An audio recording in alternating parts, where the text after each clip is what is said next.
All of us are here except for Jill, just to notate that. I'm sure she's on her way. The few items that we have, the first part is the fund balance report for 2024. So I'm thinking that our administrator is going to give us a little background on it. But for whatever reason, when it says I'm sharing, it's not showing up. It's just showing my icon. I'm going to leave and come back and we'll see if that helps. So,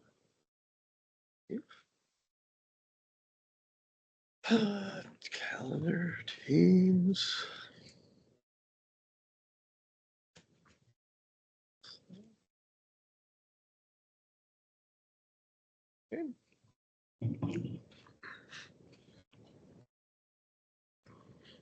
Okay. Let's try it again.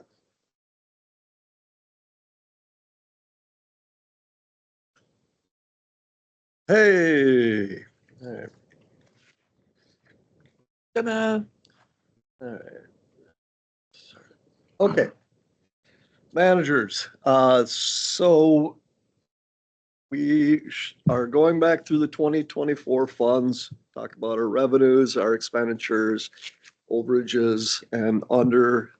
Just kind of give you the skinny about where we're at 2024. This did on the 30th of January. I presented this to the Audit and Finance Committee meeting, and Lead Treasurer DeVell may have a few things he'll want to add, but maybe it'd be better. I'm going to go over the Treasurer's report at a different point as well, Manager DeVell. So we'll just start in. This is the latest numbers we have. Obviously, there's going to be a few things that are trickling in and out, but so if we look at predicted versus actual revenues, we're about $300,000. Oh, Manager Crafton, about $300,000 that we haven't taken in. The primary reason for that are our partner funds, and those partner funds are almost entirely funds that were committed by the city of Chanhassen to the Upper Riley project. And since that Upper Riley project has not begun, we have not received any of those funds. We will still receive those funds. It'll just be in the 2025, 2026 timeframe. The others, grant income plan levy, that's really just delinquent taxes at this point that we haven't received yet. Grant income, some of it is estimates, but that's about 40,000 under. So we'll be a little bit under for the year in terms of revenue. Our investment income, though, more than twice of what we expected to get. Later on in the workshop, we'll talk about the new Treasurer's report format and a cash flow chart that Redpath has put together for us that we've been discussing in the Audit and Finance Committee. Any questions about revenues before I move on? All right. So these are items in which we are under budget for 2024. We did not spend what we thought we would. The percentage you see is the percentage of the total that is not being carried over. So we are with Upper Riley Creek. There's 1.1 million that was unspent out of this fund. Again, Upper Riley Creek, if you remember, we paused that to work with the city of Chanhassen to design a decanting facility to put on the Public Works property. The city opted not to move forward with it at this time, although they are putting it in their capital improvement plan. So we will work on that with the city. So we are finishing up our final agreements right now. I just spoke to two of the private property owners today, and they're having their legal review those documents. Engineer Sobiak updated an exhibit for one of the other private owners. That was the only thing outstanding for that one, and we have one other agreement in hand. So we will have, by the March meeting, we should have all of these agreements in place. and should be able to order the project that time for going out for bid. Pioneer Wetland. This is an interesting one. This is not needed in this line item anymore. So in the 2025 budget that we put together, we moved this out and spread it through the other projects where we needed so we could put the levy down. So the 358,000 that was there, we really only needed, I don't know, we've had 2 years of maintenance, Scott, so maybe 14,000. There wasn't a tremendous amount needed. Now, we will be done with our programmed maintenance, but I do not think that we will be done maintaining that well. And so I think in our next budget cycle, we'll come back to the board with a proposal of amount of funding to have set aside to do the additional maintenance, long-term maintenance on that.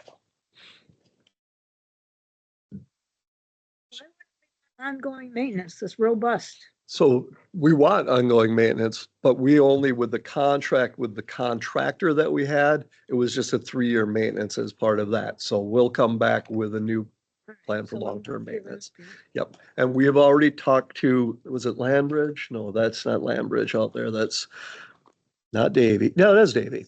Yeah, we talked to Davy already and they know that we'll be coming forward. So they're going to put together a scope for us of what that ongoing maintenance would look like. How is that going? Is it? It's going really well. I think it looks really AI nice. Stuff is under control or? Yeah. We have there were a few areas where we had a little bit of canary grass coming in and a little bit of the cattail coming in on the east end of the project, but they went out. That's why we took the 2 blocks out to lower the water level so they could get out there and do some more maintenance in those areas. So You were real concerned about that in the beginning, getting it dug down deep enough to. Yep. Yep. Okay. So yeah, we'll be maintaining that for a while to really get it to where we want it to be. Yep. Yeah, probably. But I'm hoping it's something. I mean, this is another one when we talk about CAC in place to get involved with the master water stewards or master gardeners. I think this is a great opportunity to involve volunteers that want to be part of the organization that like that kind of thing. The Community Resilience Fund, this money was dedicated to either finish our flood risk assessment mapping throughout Chanhassen, Shorewood, and Deep Haven, or move into phase 2 and identify mitigation projects for the mapping that has already been done in Eden Prairie, Minnetonka, and Bloomington. We were hoping any phase 2 would be combined with the PCA grant. PCA grant for phase 2 I believe, was not available this last year. We did not take advantage of that. When we met with Chanhassen, they're very interested in having it done. They're just, as you'll note from the meetings that we've had, their stormwater budget is been stretched very, very thin right now. So they're interested, don't have the money right now. So it might be something we'll come back to the manager and talk to you about if we want to just go ahead and finish it on our own. We may want to wait till Atlas 15 is published for the area and model it in Atlas 15. I would look to engineer Sobiak if that would mean we'd have to update the rest of the models to Atlas 15 at that time.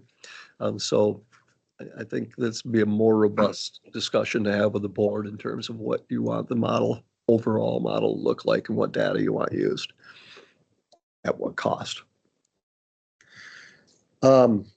Upper Bluff, this was the culvert that did not get constructed. Remember, we came in originally with a really high price. We decided not to do it. The city came back and said, well, when we looked at it in our plan, it was 160,000 or whatever. So we decided to move forward with it. Once we really started looking into it, there was a conflict with water and sewer.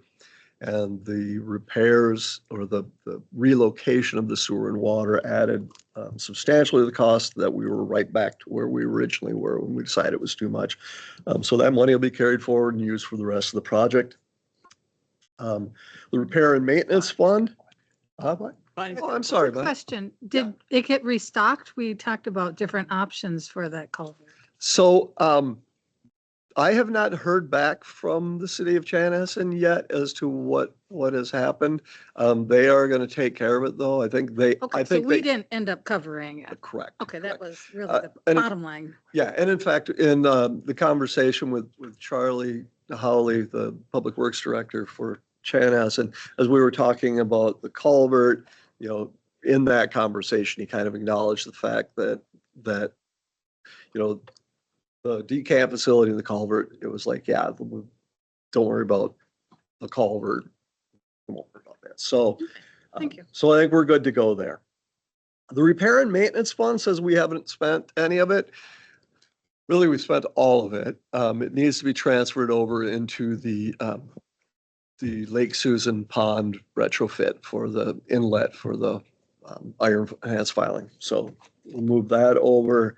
And then the AIS inspection, we did get invoiced by Chanhassen on this one, on this treasurer's report, and we're awaiting the Eden Prairie one. So it's all accounted for. We just haven't received the invoices yet from the cities.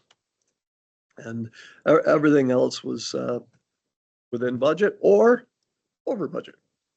So these are our over budget items. Lake Susan Park Pond, we're really 13,140 over budget because that will transfer the 100,000 out of repair and maintenance fund for that. Legal services, I don't know, maybe Lewis is just bilking us a lot. No, this is entirely related to the lawsuits that were brought against us. That's what all of the overage is based upon.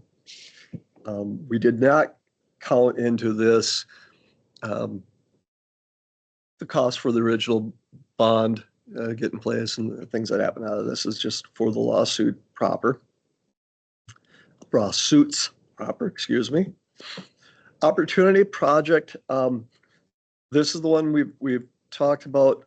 There should be nothing on this, so I need to go back through and dig this out. I believe that this was funds that were put onto the Spring Road prior to having set up the Spring Road Fund. So this 17,000 would be on the Spring Road Conservation Project. Per diems, we spent a lot of time working on the governance manual. So I think these are primarily governance committee and audit finance committee.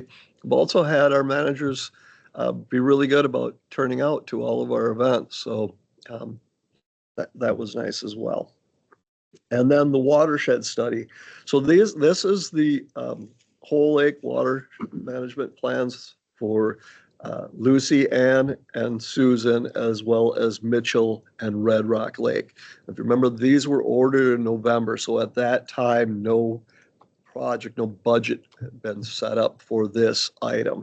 So we will set this budget up by the resolution that was passed in November, which takes the 250,000 that we had set aside for the UAAs, move that into that, as well as taking 15,000 from both the watershed management program and the lake vegetation management program, and 40,000 from our 10-year plan budget. And those will all be moved and distributed through those two watershed management plans. And this is just what I talked about. So I guess I could have just gone to this slide and said it. So move the 250,000 from the UAAs to the two watershed studies, 15,000 each from the wetland management, vegetation management, and 40,000 for the 10-year. These were in that resolution 2463 that was adopted by the board in November. What do we hope to get out of those studies? We will have a whole lake management plan looking from edge of the watershed through the lake. What all do we need to do, rather than piecemealing and saying, okay, well, let's just do a veg management plan and we'll address, curly leaf pond weed, or let's just have a shoreland initiative, or let's just do the UAAs, So trying to tie it all into one holistic plan. Yep. That is my presentation on the fund balance. Any questions? What I had hoped to do then is at the next meeting, I will have the adjusted line items and their fund account numbers in a spreadsheet for all of you to just know moving forward. You'll see it in the treasurer's report and what we do from there. In February or March. Pardon? In March? Yes, it will be in the March Treasurer's Not report. this Whether or afternoon. not that will be the Treasurer's report format that we're going with remains to be seen. So So Terry, could you please remind us how much our final payment is for Duck Lake for putting the bridge in? Yeah, 235,000 this year should be our last. That's our payment. last payment, right? Yep. Okay, that's Yep. good. So we will be, that will be off the books. Boy, time flies when you're having fun, Yeah. Any other questions on any of these? Anybody have any questions? So basically, this is just the rollover from all the budget machinations throughout the year, past the year end. This is our look back now for carryover. Exactly, exactly. What do we do? Where are we way off, way or another, and why? We always have carryover every year, so. Uh-huh. Yep. This is the first year I can recall since I've been involved that we've actually had something like this, where there was an explanation of Sorry. where it went and where it was, and we just basically got, here's what it is at the end. So this is quite wonderful. And I meant to do it last year and I did not. Well, I'm talking about all the way back to 2015. I don't recall anything similar to this at all, so it's Yeah. pretty good. Yeah, I think it's important that you know, since you're the ones ultimately responsible for this budget. Okay. Financial policies looks like it's the next thing on the workshop, yes? Yes. So of course I put them in the wrong order in my slideshow. So we'll go here. So there are two things I really want to talk about under financial policies. The first one is per diems and how I'm recommending. I met with the Audit and Finance Committee on the 30th and we discussed this. Now I'm recommending it to the full board. Excuse me, there is a resolution on the regular meeting today on the consent agenda. I'm hoping that I can explain and answer enough questions. Otherwise, we can certainly pull it off and move it to action item and talk about it there some more. But in short, what I am proposing we do, and the Audit and Finance Committee was in agreement, is rather than this current system where we submit spreadsheets by email at various times throughout quarter or month or week, then I transfer that data into something else. And then that data is taken by our payroll services and an email is sent to Bonnie Burns at Redpath, who then issues a check that comes here. We sign it and take it. Why not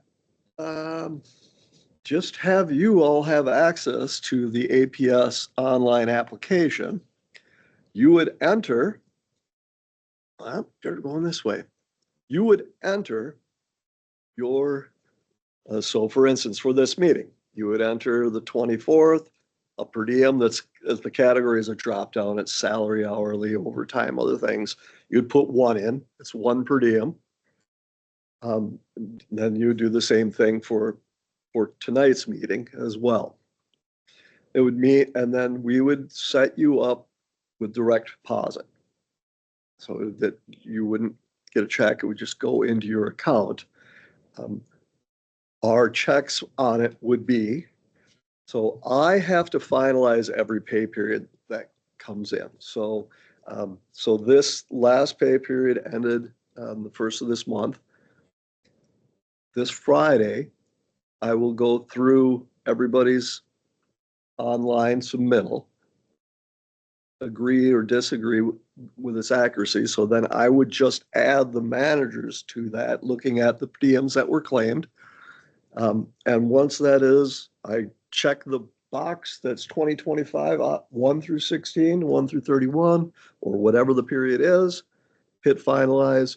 APS knows now, and then they generate all of the taxes, all the payroll taxes, all of the para payments, all of the checks for payment and direct deposit into it. So that is what I'm proposing to do. You would still see it just like you do with all of our other ACH payments. It would still show up in the treasurer's report as pay. What we would have to figure out is would we take per diems and just put it into the payroll? Or can we still keep that as separate funds? And I haven't worked that through. I want to keep it as separate so that we know which is which. But that is what I am proposing. Questions on this or the logistics of how it would work or concerns? Yes, so we are reimbursed for mileage. How do we do that? So we can do that one of two ways. We can either do it just the same way we're doing, or you can enter it right into this. So if I go into payroll, so let's go to Tom's because that's who I was picking on here. So if I go in and let's say that for this meeting, he had 12 miles that he drove. So he would just get mileage reimbursement, but here you would have to do the actual math. So what is it now, 75 cents, 67 cents? a You'd have mile? to tell us all of this because otherwise. Yeah, so I will make a video tutorial of this and how you go through it and give it to everybody to do. So it would just be, so if he drove 10 miles, what is that, 670 you get for 10 miles of driving? So there's no place to put the rate in, so we could just, No, you'd have to do, that's the one thing, you have to do the math itself. Okay, what about if you're at the convention and now you have to pay for your breakfast? Or drinks. That's the same thing. So then you could, Yeah, drink. so then you could add regular reimbursement. And then you would put in whatever you spent there, save it. What I would like to see then is, so let's just say you got a $15 meal. Oops, not that much. $11 meal. Call it $11 meal. So then it would be nice if you went in, just added, Eel at Dairy Queen, because I'm sure that's where he went. So how is this different from the rest of the staff? Not different in the least. And how do they attach So then, records or receipts to that? yep, so the receipts, they will write the date and what it was from. They will put it in. We have a box in Dylan's office. Dylan goes through all of the employee reimbursement requests.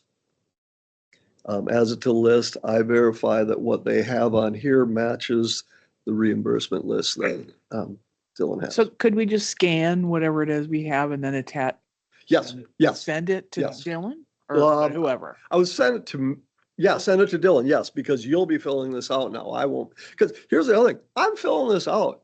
He's doing it for us. That's the way it works. And because I get it like in, let's say you submit quarterly, it's all just showing up on one day. I just say, February 5th, 16 per diem. Okay. So it really, this will be easier for me too, when somebody says, well, I want to see all of the per diems issued. I can then generate a report that actually shows the per diems by dates they were done.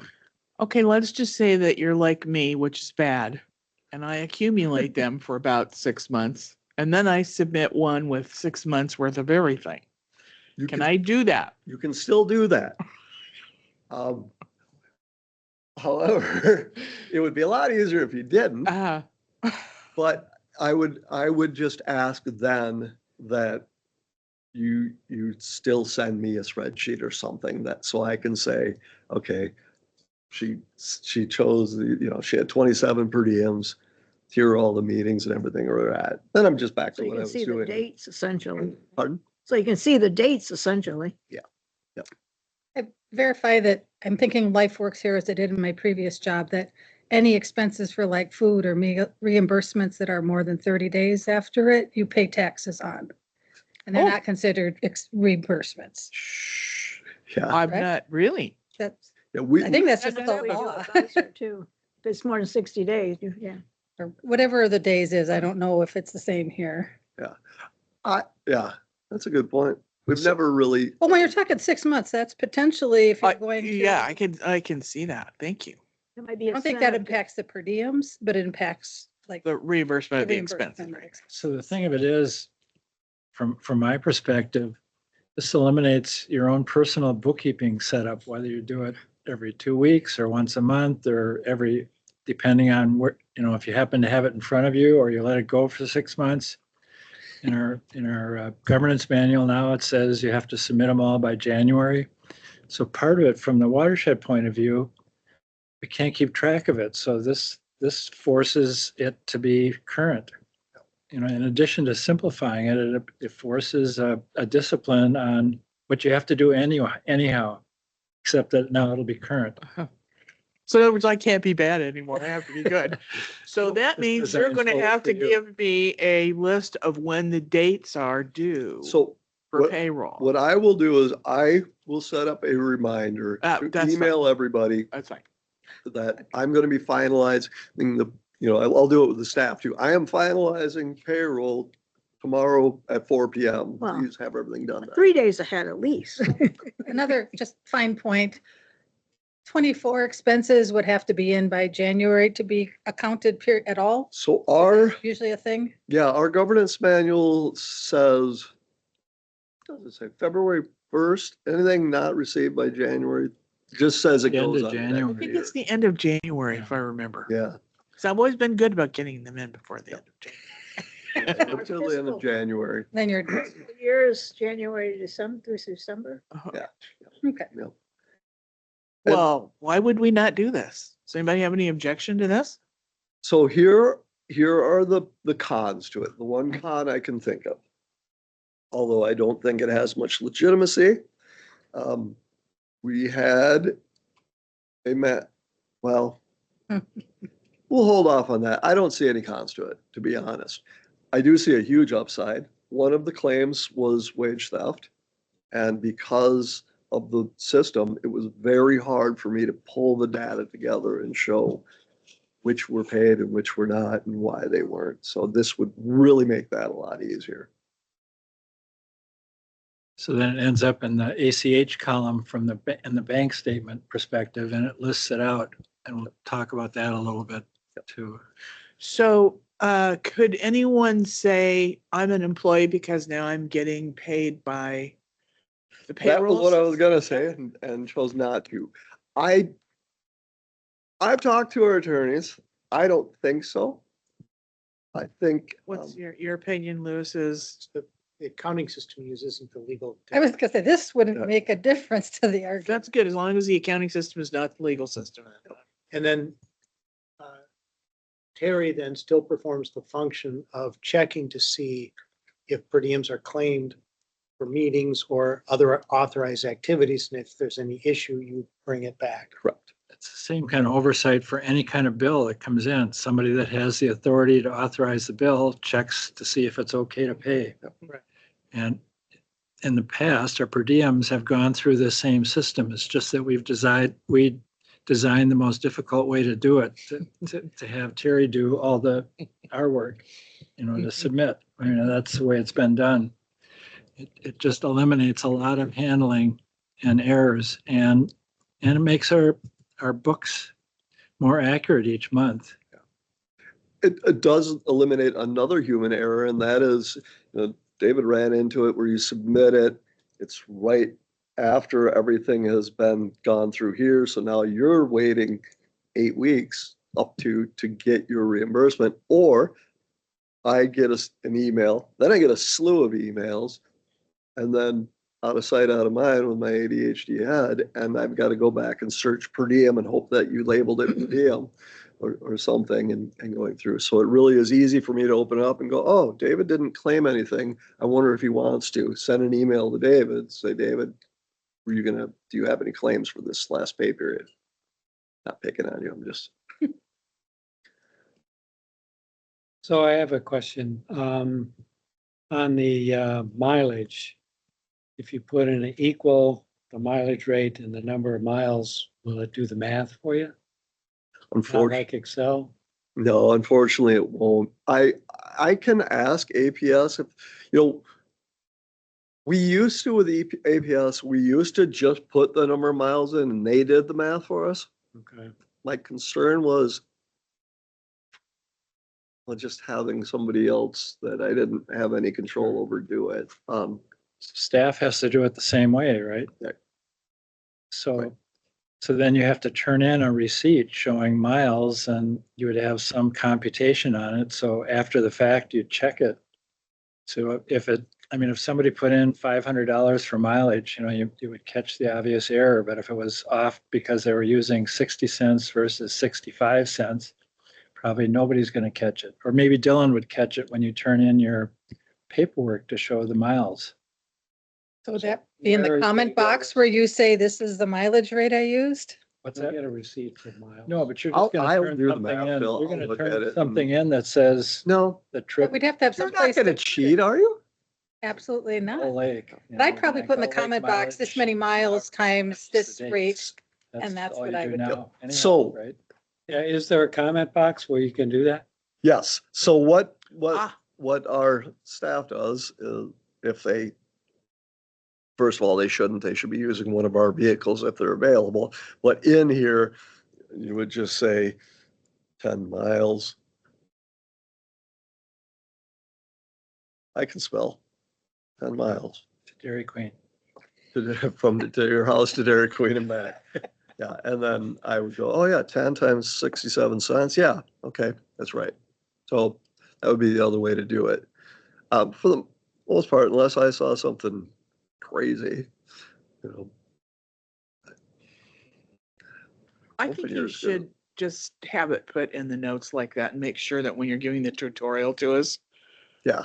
Just make sure that we understand how we're gonna do it. So it's the same with all of us.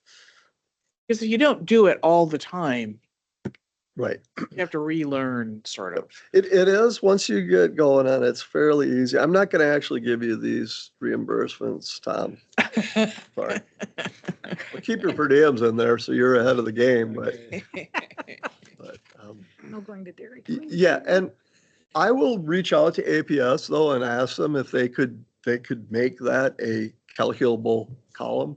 I don't know if they wrote their own code or who wrote their code, or if they bought something out of a box somewhere. So I'll reach out to APS about that. I've got to know it down. Because that would obviously be the easiest of all.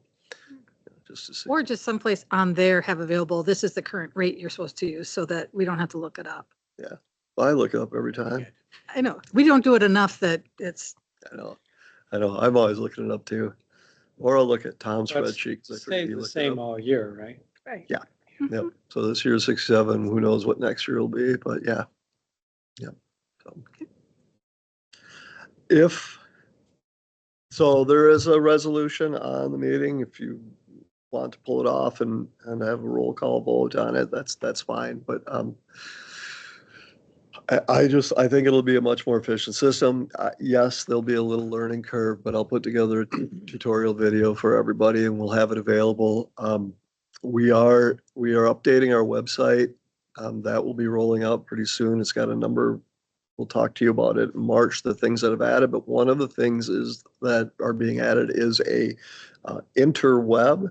So there'll be an interweb devoted just to managers. So we can put things for you to retrieve from that site, or we can put a calendar specific to when MAWA meets or when the Minnesota Watersheds meetings are, things like that. So that's one of them. Another big thing about what we're doing, I'm getting off what was on the end, but another big thing is it shows, it'll look, are you ADA compliant with this thing that's up there? Are you compliant with our requirements for reporting for state statute and other things? So a few changes like that. So we'll go through all of that with you at March, but I don't remember how that related to in terms of mileage, we can put, HR type stuff up there as well. Here's the mileage, here's any other rules that I have pertain an to it. email that, right, I'll just look it up every time. Do No, a search and hopefully you put in the subject item 2025 mileage and I'll just look it up. I- So when is the start date for doing it this way? I'm sorry. When is the start date?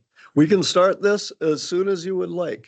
I would Oh, like yeah. to start it Yeah. at February meetings if at all possible, so starting February 1 moving forward. But if you want to wait until March, the resolution is written to say after adoption of the resolution.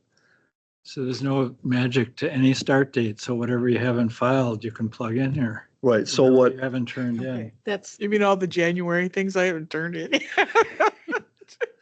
so the two steps that would remain to have this is to have APS send out login information to all of you, and you set your own password. It'll give you one, and then you'll have to change your password, and to get you set up for your auto pay for your direct deposit into your accounts. Okay, so when a new board manager comes in, you got to have them fill out some sort of a tax form or something. Is that going to be sort of a normal, hello, welcome to the Yep. board, Yeah, fill so this tax form out? so we'll just modify the onboarding packet that we use for the welcome aboard. It's not really that we use for staff. We'll modify that for Us. the manager Okay, so that you okay. get that. Okay, that's fine. I don't I have don't any remember questions. doing Anybody? that. I think Is that I was because- I'm thinking sorry? the new I don't managers, remember we doing just that. don't pay them that for. Yeah, at that time, all we set up for you is your W-4 and I-9 immigration and naturalization stuff. And that was it. Okay. Yep, so you're in here. So you Well, I've must, been here a long time. That's why I was wondering when Yeah. something might have got, so. all right. Okay, I think we got that. And, okay, so, and then the other part of the financial policies I want to talk about. So I guess we'll start there. Let's do it. What he does yet? Okay. So, met with Redpath in November or December, talked to them about our desire to have a cash flow statement. It had turned out that the individual I was working with, and now I'm blanking on her name again. I hope she never finds out how much Jessica, somebody else? Jen, the one that presented at the audit and finance. They had been working on, she used to work for the city of White Bear Lake as assistant financial director. And they had been working on something similar. So this was a draft that was provided to me and to the audit and finance committee on the 30th. And what it would be is a 12-year rolling cash flow or 12-month rolling cash flow statement. Now, this is missing a lot of things in it yet, so don't use the numbers. Don't say that these numbers are right. It would require Engineer Sobiak and I to sit down and to look at our estimated project schedule, when we think we're going to be having, when are we going to have to pay engineering for the design costs? When are we going to have our first pay app? And and we can adjust them as we go along when things change, which is kind of the nice part about it. So then we can look at the bottom line, the last two lines. Currently, that's what we have invested right now is the 737. And the other part is the cash on hand in any given month. So this will allow us to invest more efficiently and judiciously, as well as planning for the projects. What I anticipate this being is not a monthly thing provided to the managers. We would do this quarterly, go over where we're at with our projects, where we're at with our budget, where we're at with our investments, what we see coming up. And then monthly, we would, and Manager DeBell and has been talking a little bit with Bonnie Burns today about what reports they actually do generate out of their software and how that transfers into what we receive. So we're working on our monthly treasurer's report and what information that would be. The other part of this quarterly report would really be the same thing that we see in the audit.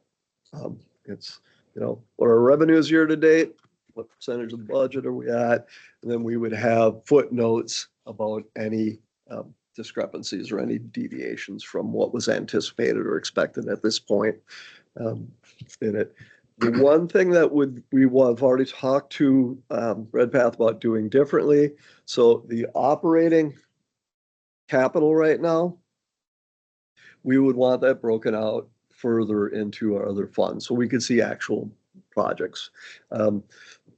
they were playing with it, and Manager DeVell, maybe you understood a little more why it wasn't as easy as just saying, yeah, we'll just put line items on all of them.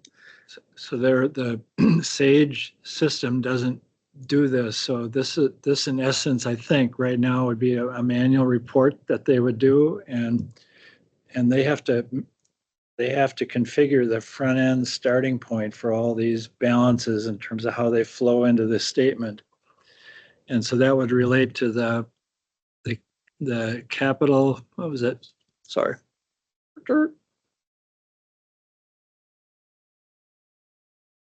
The two primary areas on here were the capital charges, what, Yep, so that's Operating slash. capital charges, and then operating further capital on down, disbursement. the disbursements would be broken down into projects.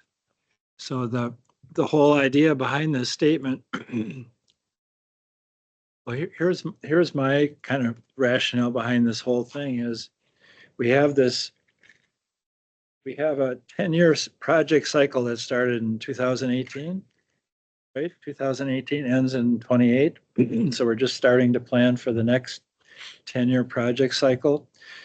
So we've got all these projects that are kind of floating around in the various watersheds, and some started in 2018, some haven't started yet in our 10-year cycle.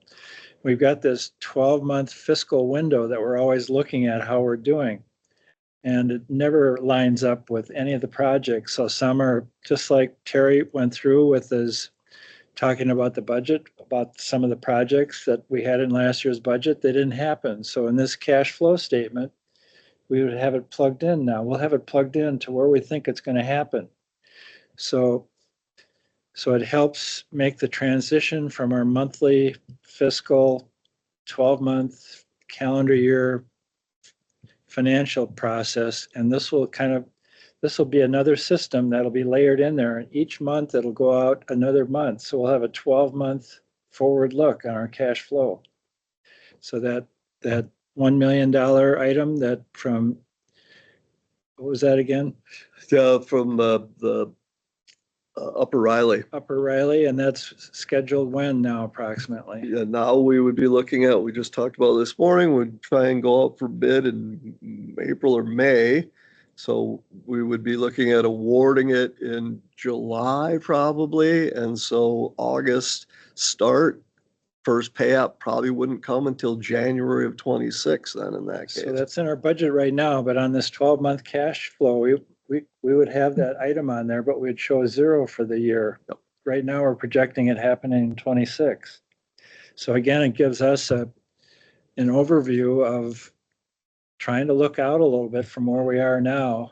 And then the key thing from that is we can start looking at our 4M account balance and make longer term CD decisions, and we'll know with our best guesstimate today or every month or how often we update this, we'll be looking out a year. So rather than guessing, everybody's saying, well, does that feel like a good number? Well, yeah, that sounds pretty good. So we have $9 million sitting in our account, 8 or 9 million on any given month. Yeah. And we have 470 locked up into something with more certainty around it. So the difference is is an opportunity cost that this will address. Opportunity revenue stream. We can invest more. We can invest more. I mean, as long as it's liquid and we can get it if we need it. But we might as well be earning interest on it. I mean, or some kind of yield. So I do know that the reason why we weren't doing this before was because Claire had a fondness for opportunity projects, which we never knew what they would be. And so we'd have this big pot of money sort of sitting there as if some thing was going to roll into the office and we were going to do it. And So need it. yeah, so you're just basically saying, no, we're really going to do what we say we're going to do. Yeah. And we're sticking mainly with that. And there are other, I mean, so they presented 3 different investment vehicles to us. One of them, no, you cannot touch that. One of them is basically what we're doing right now, where we get whatever interest we're going to get off the account. And then there was another where you can withdraw it. then it gets prorated what you actually get on your return. So Or It So may you take you a get in- week to get the money out of the fund and transfer it. You know, it's not like So right you get away. but interest for a certain number of months and then you get the last month when you withdraw it, you don't get that. yeah, so what they typically would, they just lower the interest on the other months that you had to recoup what was going to be Oh, okay. long term. But the point is, this is another element of our management of the resources that we have to work. And that's a tool. And that's a glimpse that we haven't had up until now. So we'll have to see how it goes and maybe make some minor adjustments, but it seems like something that's overdue, that we do. Most businesses have this going way beyond what we're talking about here because they have to know it. They have to know where they're gonna, if they need to borrow money or what the revenues are. So the other thing with this, our monthly administrative costs, what are they on there? 200,000 or 100,000? What's the number? At least 200. So we got payroll costs.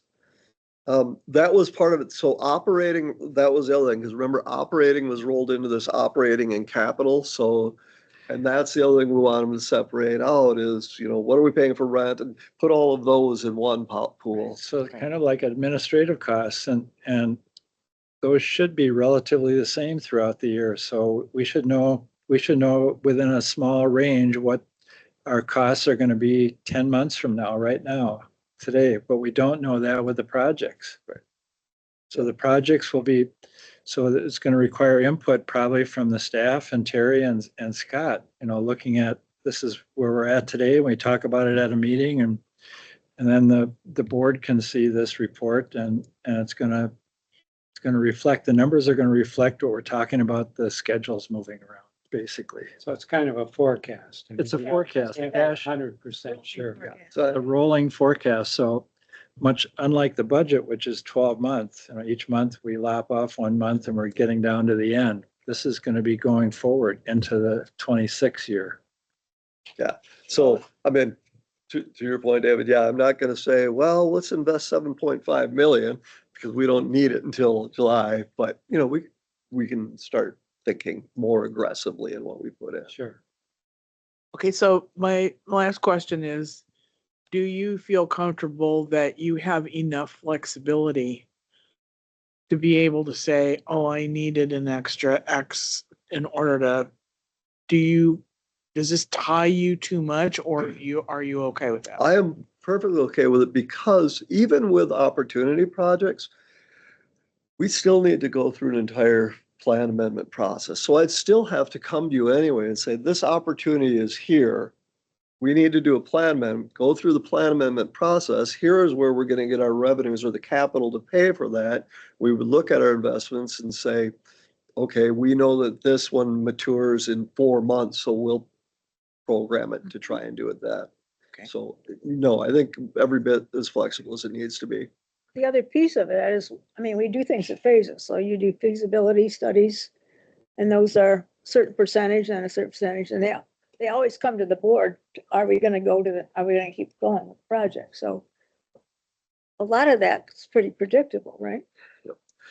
Yeah, and the other thing is with a lot of our projects, we have some flexibility anyway, as we just found out with Upper Riley.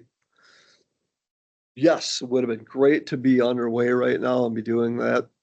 Things came up, so we tried to accommodate those. That didn't work out. So unless we have a partner who is doing something concurrently and we need to do it with them, we usually have some flexibility built in anyway to adjust our schedule.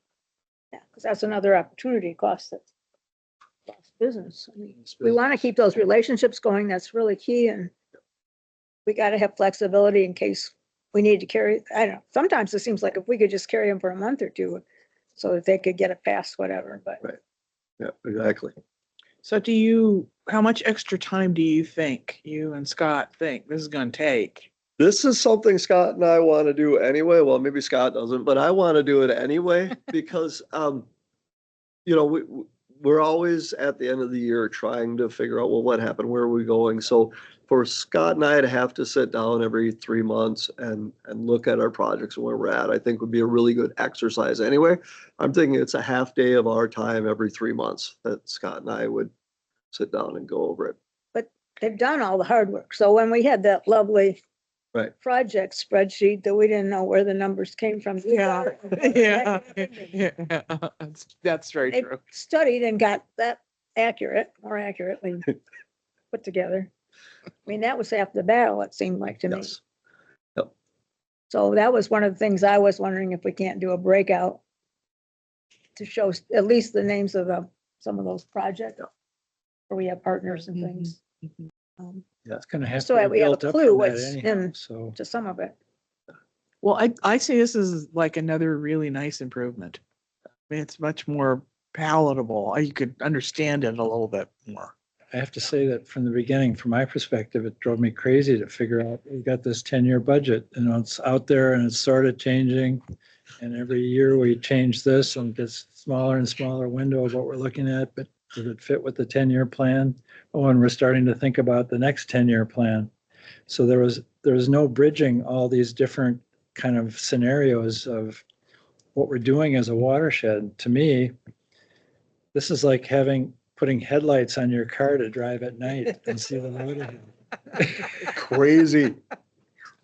Yeah, it drove you crazy. I should have seen Scott and I when we sat down in 2017 and looked at the previous year budget and tried to figure out where any of those numbers came from.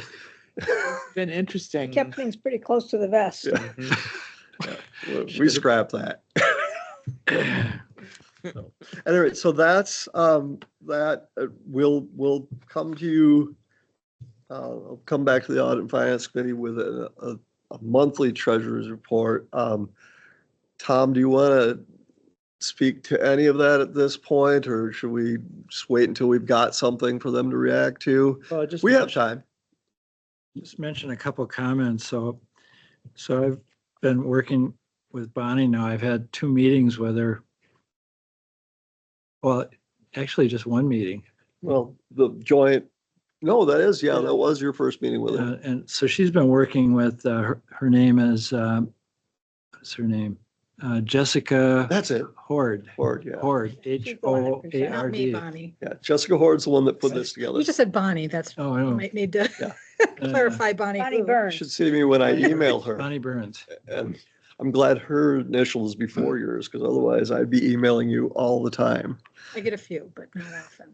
So anyway, about 1.5 years ago, Liz sat down with Jill and I and the Audit and Finance Committee meeting, came up with a flow chart of how we process things here.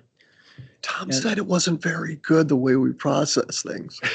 It follows pretty close, in a broad sense, the steps, but in the process of trying for me to kind of step into the role of being the treasurer, I didn't see the steps again. And so I spent some time, actually I spent a couple hours with Bonnie going through the process, and it probably builds off of the per diems that we have multiple handoffs of physical handoffs of people typing information in.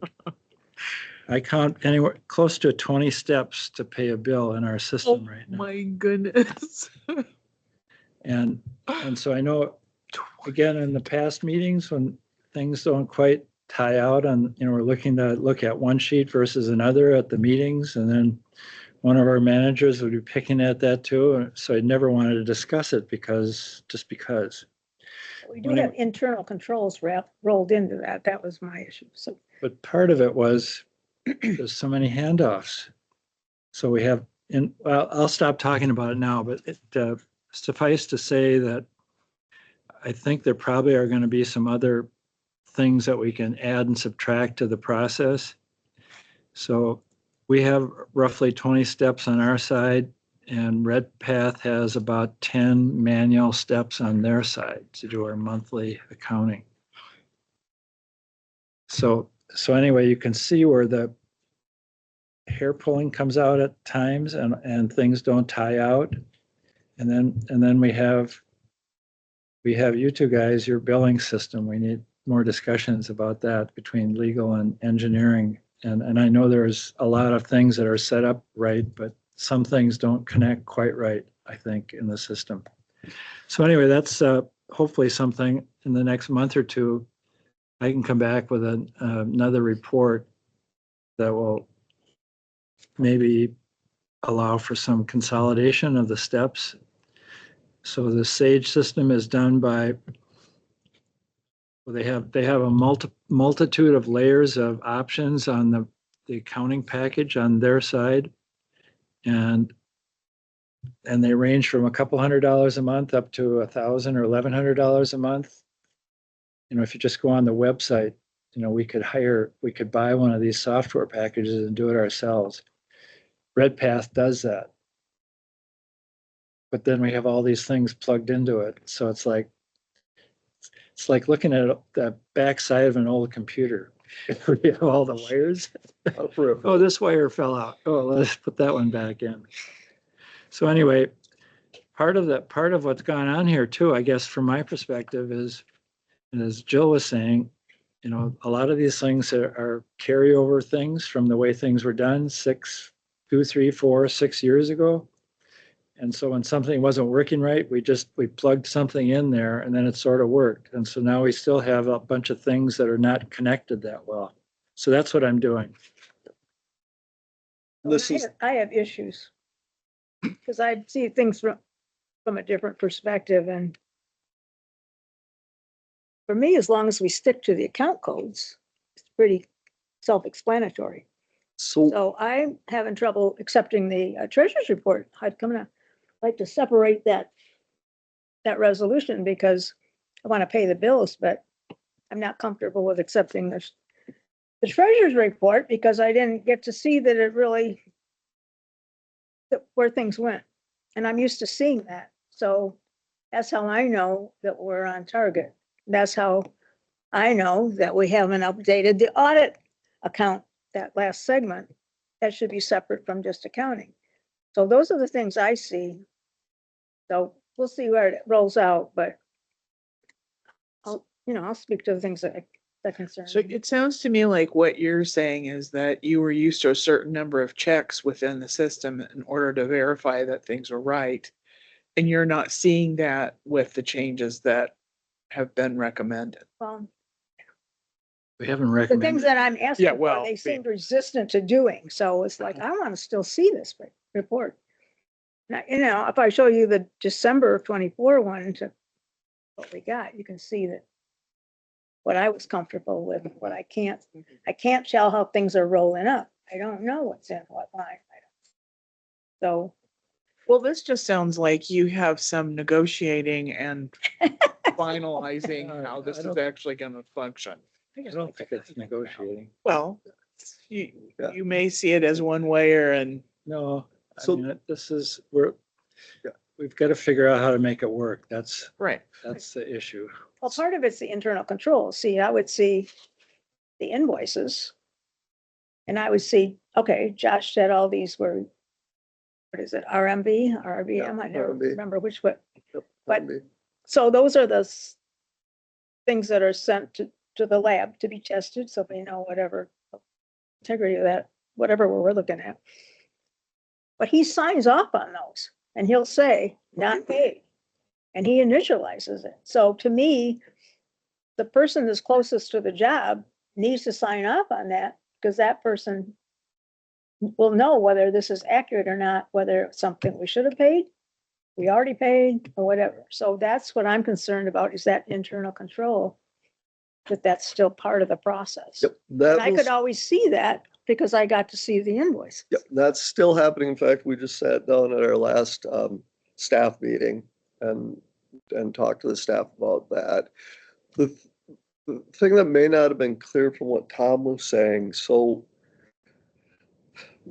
we get the invoices, code them, whether it be Josh or myself or Dylan. Then Dylan hard inputs them into the spreadsheet. That spreadsheet is then sent to Redpath. Redpath hard inputs those numbers into their Sage. Sage generates reports but those reports aren't what we want to see.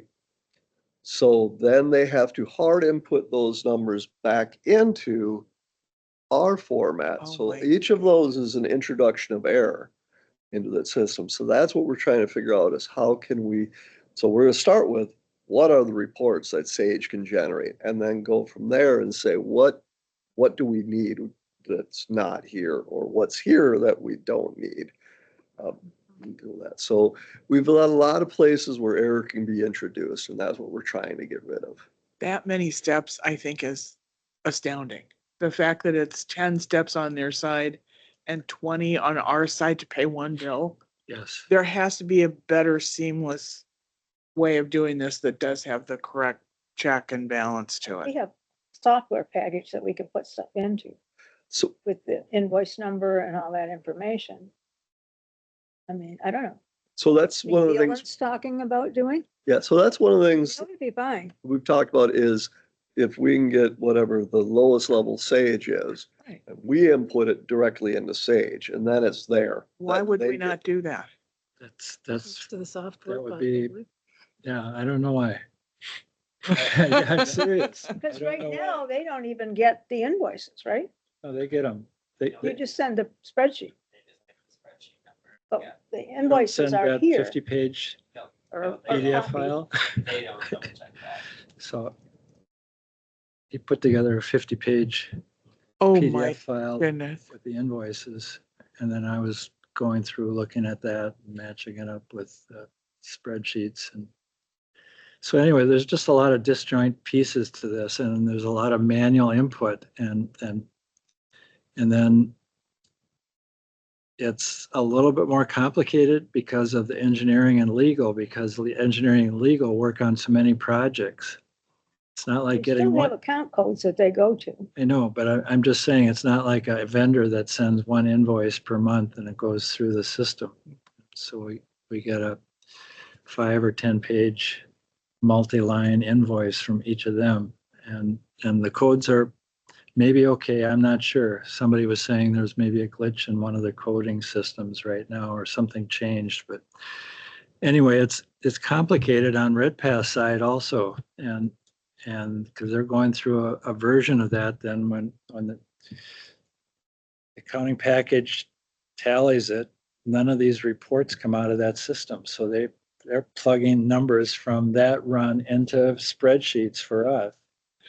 So does anybody have any idea what Yes. a lower level system, We don't know. if Sage it's- system would cost or is We available? don't know. We don't know yet. And I probably shouldn't have started talking Oh, yeah. about this, but Well, No, this is what we the need. way we need to go. So have you looked at, I mean, I think like when I do your taxes, you can import data from a lot of compatible. Like, Right. are they compatible with Quicken, or are they compatible with something else?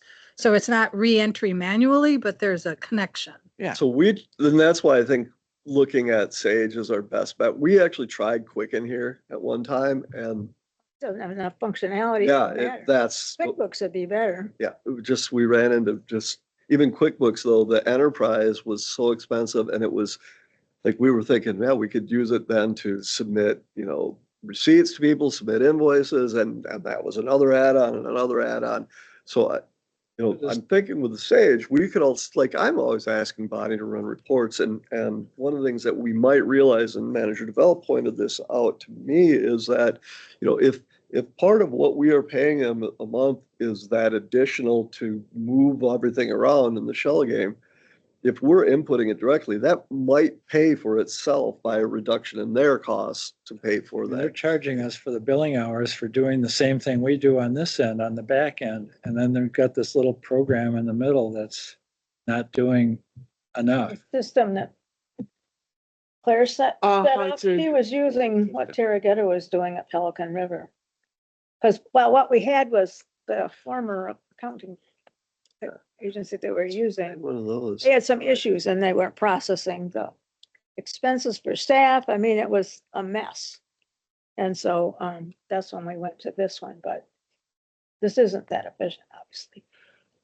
I'm just thrilled that y'all are doing this because I've always thought we probably are doing something that has been in place for way longer than it should have been, for efficiency's sake and Yeah. being able to get reports that you need quickly. I mean, I think it's always been a little, And it kind of goes back and from both Jill and Tom, goes back to we've been trying to tweak around the edges a system that already wasn't, either we didn't know what was going on because somebody held it close to us, or it was just not doing what we wanted to do. And then we had other managers who wanted to see something very specific in there that really just messing up further. So it's almost feels like, let's just strip it down to what is it we need to see? How can we get there and how can we do it in the fewest steps? well, possible? I guess I'd be in favor of if you want to switch over to something completely different that we could at least grow with and would be compatible with theirs. I mean, let's hear about it. That's what we're exploring. Yeah. Yeah, Yeah, yeah. I'll look into Sage Good. and see. Yeah. But legal and engineering have that summary sheet, and that's what I go off of. And that one's really helpful. I can see.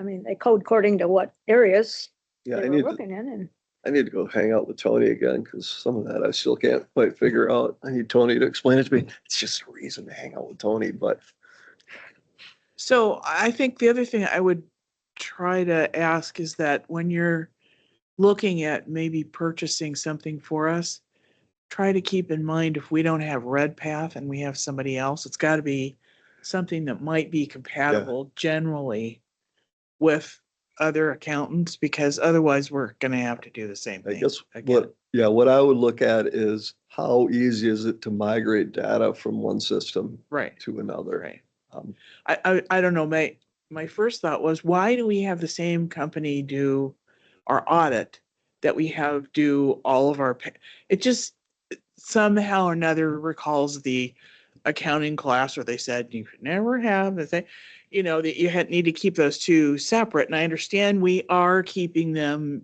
separate in terms of this group over here functions here and this group over here functions here, but it looks better, I think, and it feels better if, Well, we have two separate now. Redpath is our account and Abdo does our, well, at one time we had both done by the same company, which is just like Yeah. not, a lot of the watershed districts were doing the same thing. yeah, it's like not really good. But for instance, Minnehaha Creek, not that that's an example, they have Redpath doing both quarterly Uh-huh. and an audit. Uh-huh. So that accounting firms, and that was an issue a long time ago, and they figured out ways to separate services within that satisfied the requirements of the standards, so they can do that. And Minnehaha Creek, for instance, uses whatever the top of the shelf version of Sage is. It's an upper product, but they also have a staff accountant. So they have a different process. So Bonnie works with 6 other watershed districts. So I'm having her pull together Other if she people can do. see some other reports and things, and also other options that they have access to at Redpath. So we might be able to just step it into a different system at Redpath that allows us to have a accounting terminal or a way for people here to log in and say, yep, this is a okay invoice. And I approved it and send it, and it goes off electronically. It's in the system, not waiting for a cutoff at the end of the whenever. And so it minimizes many steps of handling, and the approvals are documented from an internal control point of view. For a while, Minnehaha Creek was using Abdo for their monthly stuff, I don't think they do and monthly. then Redpath, so they switched. Well, they only do quarterly statements now. yeah, they Quarterly just and do then like annual. check register monthly and But they they still do- kept Redpath for their audit part. So they do the audit. So I gave Terry a copy of Browns Creek monthly statement. I want to go with that one, Tom. So they have a It's statement of, still out there. they have You a pull statement stuff of bills up, to pay. it says Browns That's one Creek. total, and they have cash and bank. Oh, That's it. I don't know if they're doing it. It seems like we're off track. Are we done I with think this we've got at least subject? our That's all financial. I have.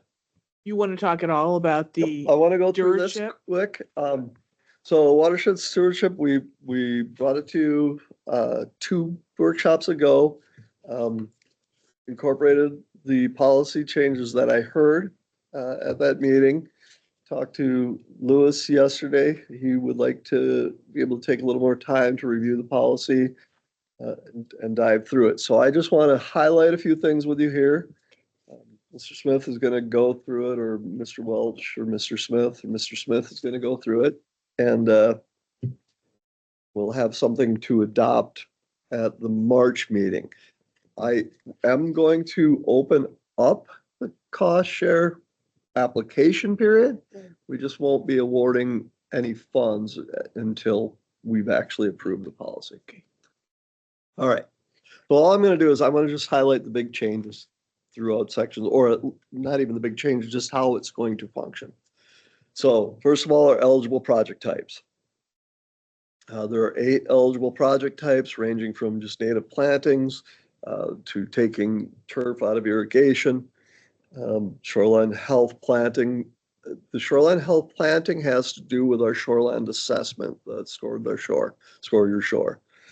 Stormwater BMPs, those tend to be the ones that, either larger commercial groups or cities will apply for if they want to put in a proprietary device, something of that nature. So the shoreline health planting is different than the shoreline restoration. They could be overlap, but they're different. Are there any changes the DNR is doing or anything? To what? I'm sorry? Is the DNR doing any changes on the shorelines? Not that I'm aware of. Well, you need to talk to Emily Javens. She's in charge of that now. Okay. I mean, there was a big push at the DNR roundtable. I don't know what she's doing with it, but she seemed open to some things, so. Yeah, we did meet with 9 Mile and Carnelian about the program, and the DNR. I was at the table at that time about the Okay, so the program that we're DNR was moving at that meeting? Yep. You and was Comfort Lakes, Forest Lake at that one? Comfort Lake, Forest Lake, I don't think was at that Okay. one. Carnelian Marine St. Croix was. Okay. The one that originally did. So those are the eligible project types. So is there no chloride reduction one? We don't have a chloride reduction. We can do things through the action grant with that. Like if say a lake association wanted to give out ice chippers or something, we could use the action grant to acquire those and let them donate those. So we are, I guess I was thinking more partnering with like a church or a manager that manages a parking lot of some type that. so we could do that under stormwater BMP. So for instance, if they wanted to put in a brine making facility or broom for we could do that under stormwater BMP. Reimbursable expenses, design fees may be reimbursable. They're not indefinitely reimbursable.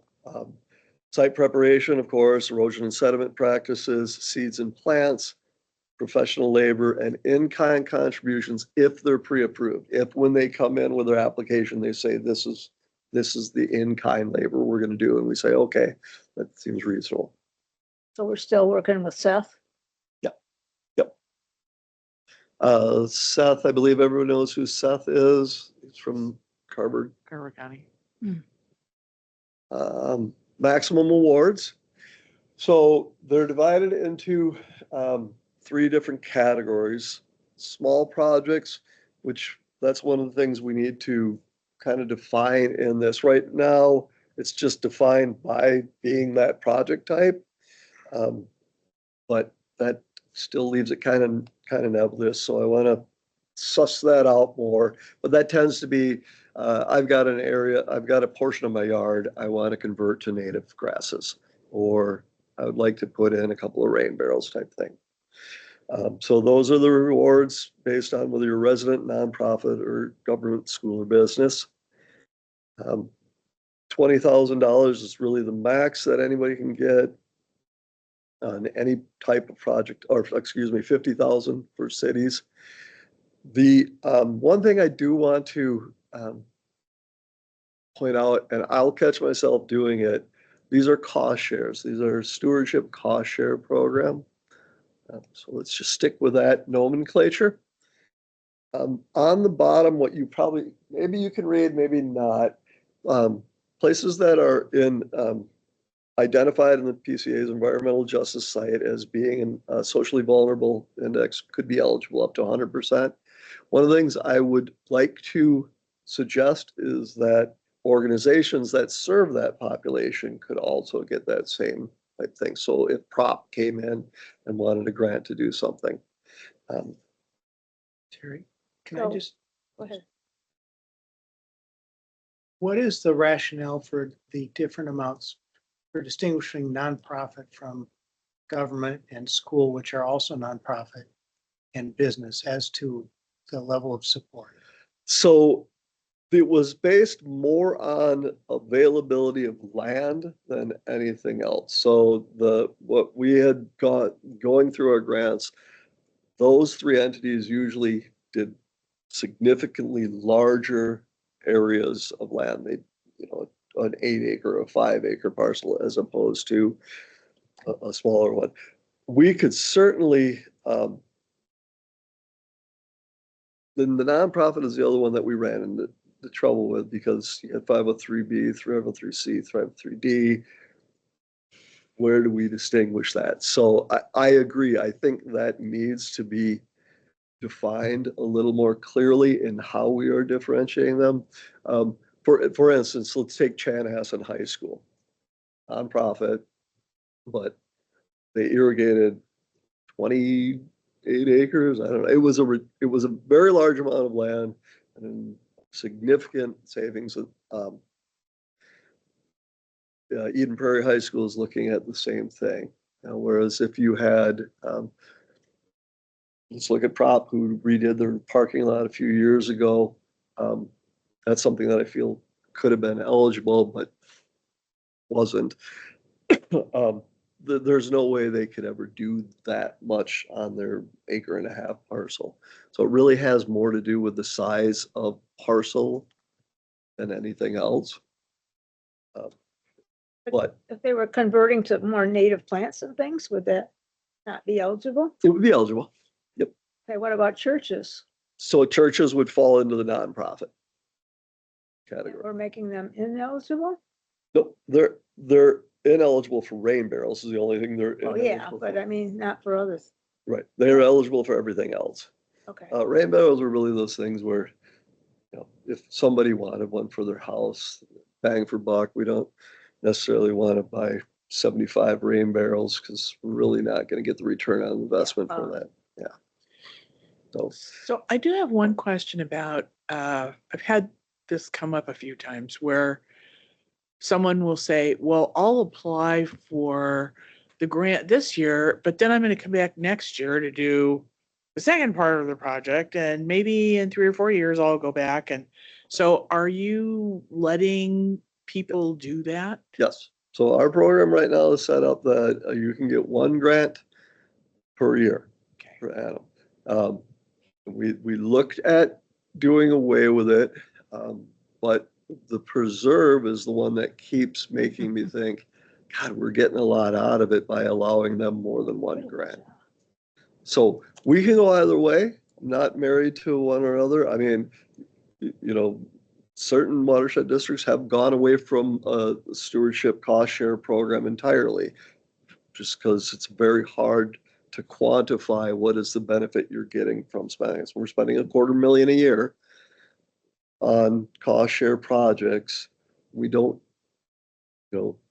our primary benefit really is the outreach until we get places like the preserve that do something huge. And Well, those, It takes a time for projects to get really established and you need to learn, people need to learn how to maintain them. So it makes sense that they could start with some area, but then. come Well, back and get I've more. had a number of HOA clients who have said to me, yes. well, how about you just design this so that it's over a 5-year period of time and we'll just go in every year and try to get the maximum we can every year because we don't have a landscaping. But I'm just saying, That's a I very- know they're doing those. That's very legitimate. Yes. And there are some that I know are doing it, You've seen the preserve though, right? Yeah. Oh, yeah. But Oh, it yeah, works yeah, though, yeah, right? yeah, yeah. It does what it was intended to do, doesn't it? It just doesn't happen immediately.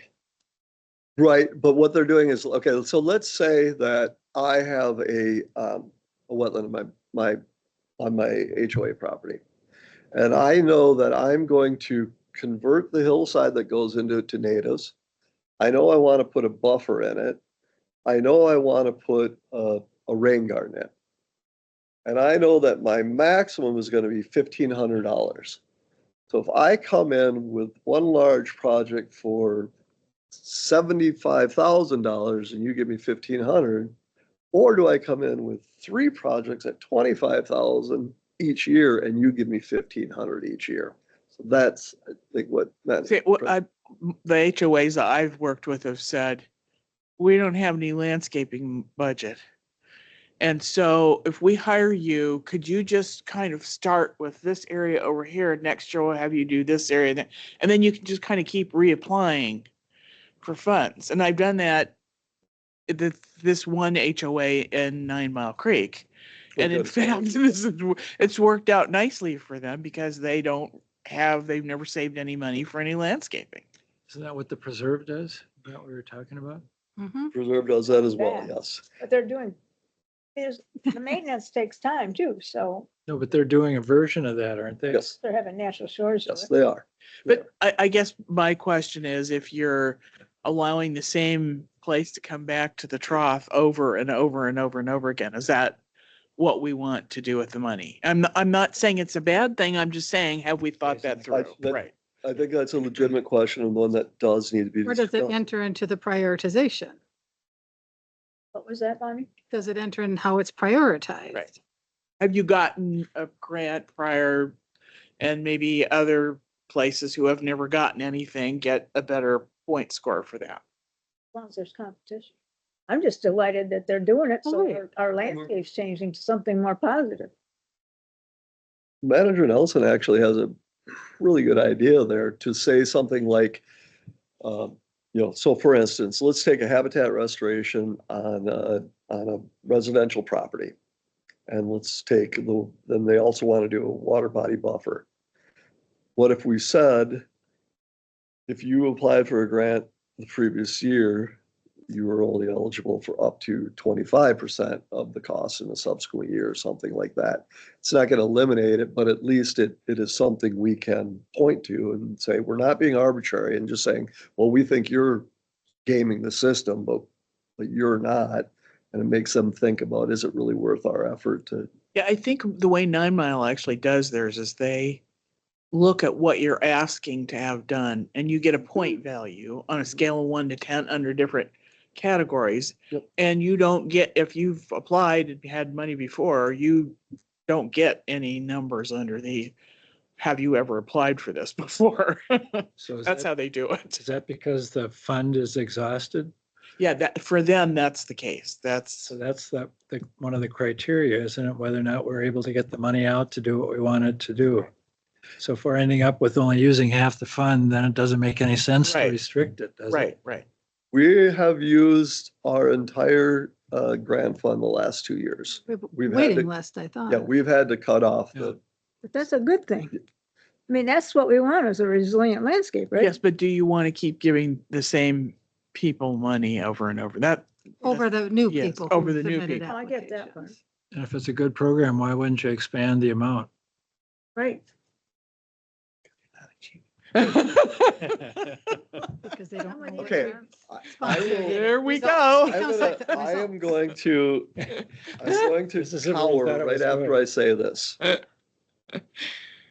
I think an argument can be made that it's not a good program. Mhm. I'm not saying that a lot of the results we get aren't good results. I'm not willing to say that all the results we get are good results. The question I would pose back is, could we do something more substantial with $250,000 than these small things? But that draws in a lot of stuff to it. Is it solely about the physical resource protection? What is the value of the education portion of it? What is the value of the outreach portion of it? I don't know. I That's don't the know. if I value of quantify. getting people have ownership in what we're doing. Yep. Those are gonna be the smaller ones. So, and that's the other side of it. So that's where, Sending the fund at a point where you feel like it balances those results or outcomes versus for the different areas. right, where we're, For prioritizing would come in. Well, I know that 9 Mile, and some of the others that I've done on the west side of the state, they actually come back at 2 years, 4 years, and 5, and at 10, and they actually grade what you put in, and you see what the value is, and they keep stats on all of that stuff, so they can say, our money went to, and after 10 years period of time, here's what this is. You know, it looked like this, and now it's 10 years later, and here's what it looks like. And so they actually have some very good data to show what happened. And I think if you went back to a lot of the smaller projects, you might not see the results that that money should really have gone to. It must have been special. Yeah. My Bush Lake chapter was getting grants every year from my mom. We also had somebody that had used to work for Natural Shores Technology, and he knew exactly what he was doing. Uh-huh. But the last one was a Oak Savannah type, and so we've done shoreline and rest and wetland. But every year they came through for us. Well, I know the city of Eden Prairie also has not a grant award project, but a cost share project.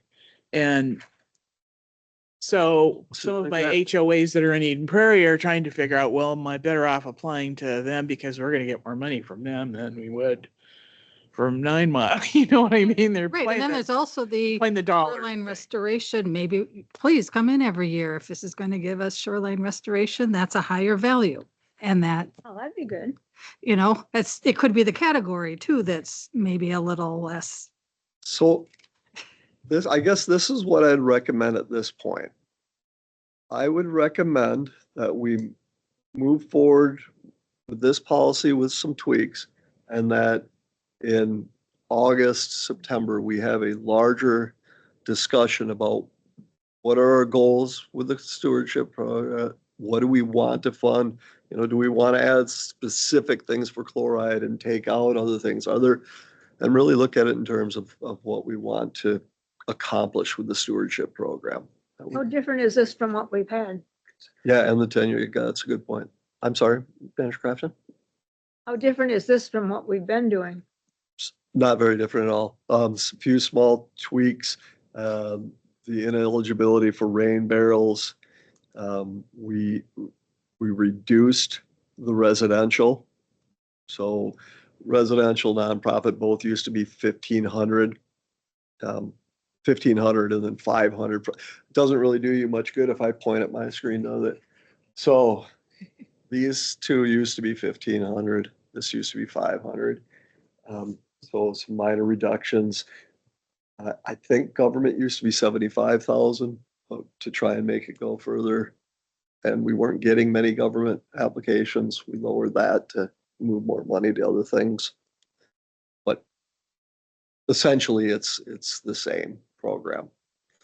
So I worked with Minnehaha Creek when they had their cost share projects in and when they eliminated them.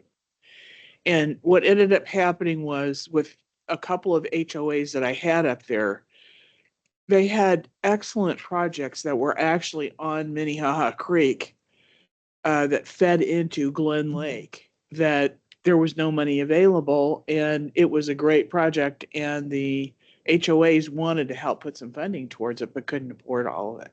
So in effect, they sort of eliminated the improvements they could have had to one of the areas that they even labeled as the most significant or one of the most significant issues they The had. district. Yes. So it's just kind of really, in my mind, well, why did you eliminate this when we could have really done something terrific? And you maybe need to look beyond, like, that's an opportunity Yeah, project yeah, at that point. something, yeah. That it's not a That's great, my concern. it's not a cost share thing. I mean, we're trying to figure out how to get more upland stuff into good projects, right? And Or those things what's that, our ultimate goal here? or ultimately those things that we consider to be the most significant areas that might be Do we have a scoring system? disturbed. Pardon? Do we have a scoring system in this current? Is We it- used to have a actual matrices that we used where we had area and benefit, proximity to resource, connection to resource. What the grant review committee, which is a CAC member or two, Seth and Liz, found that to be cumbersome and and confusing to the applicants themselves. So it was starting to deter people from applying. All right, Good. I think we'll have a much larger conversation, but I'm gonna just flip through the rest of these quick so I can get your thoughts on it. So professional maintenance, small projects just aren't eligible. Small projects, again, we need to define it, but it really ends up being, if you put in a 400 square feet of native plants. Expect them to do the maintenance. So you're eligible up to 30% of the base bid spread out over 3 years. You can take no more than 75% of that in a single year to compel them to do that. That still exists. I'm sorry, You're saying that's the 75% still, in a single year. So you can get up to, so if you have a $10,000 project, you can get up to $3,000 maintenance, and you can't take any more than 1,200, than 2,250 in a given year. That math work? Work. I get it. Okay, so this is the one that we discussed a lot at the last meeting. This is what I'm proposing. Any award of $5,000 or more, excluding the maintenance, must be recorded against the property by a maintenance declaration on the provided form by Riley Purgatory.